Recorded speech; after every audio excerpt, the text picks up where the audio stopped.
என் அன்பு தமிழ் சொந்தங்களுக்கு வணக்கம். வெஜ் அண்ட் நான்வெஜ் சேனலில் இன்றைக்கி நம்ம இன்ஸ்டண்ட்டாக டிஃபன் சாம்பார் எப்படி பண்ணுறதுன்னு பார்க்கலாம். இது வரைக்கும் என் சேனலை சப்ஸ்கிரைப் பண்ணாமல் இருந்தால் இந்த ரெட் கலர் சப்ஸ்கிரைப் பட்டனை கிளிக் பண்ணுங்கள். மறக்காமல் இந்த பெல் சிம்பிளையும் கிளிக் பண்ணுங்கள். என் ரெசிபி உங்களை தேடி வரும்.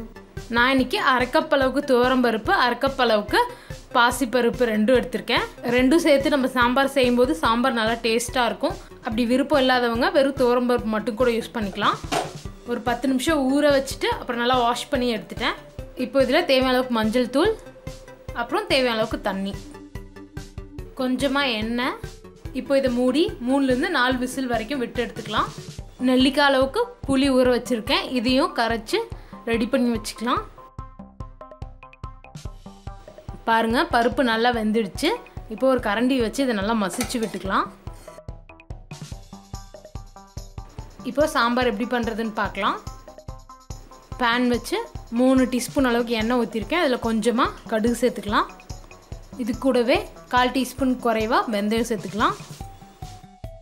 கடுகு வெடிச்சிருச்சு. இப்போ அதில் ஒரு பெரிய வெங்காயமும் கொஞ்சமாக கருவேப்பிலையும் சேர்த்துடலாம். வெங்காயத்தோட பச்சை வாசனை போகிற வரைக்கும் வதக்கிக்கலாம்.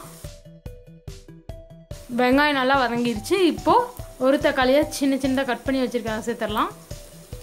தக்காளியும் நல்லா வதக்கிக்கலாம். தக்காளியும் நல்லா வதங்கிடுச்சு.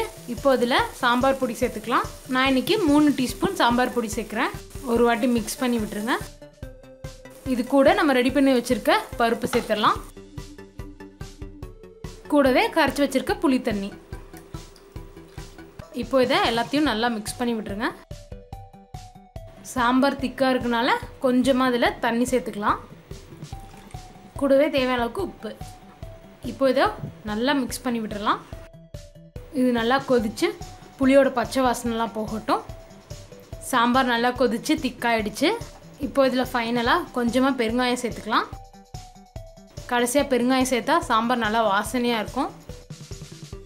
மேலே கொஞ்சமாக மல்லி இலை. இப்போ அடுப்பை ஆஃப் பண்ணிடலாம். நம்மளோட இன்ஸ்டன்ட் டிஃபன் சாம்பார் சூப்பராக தயாராகிடுச்சு.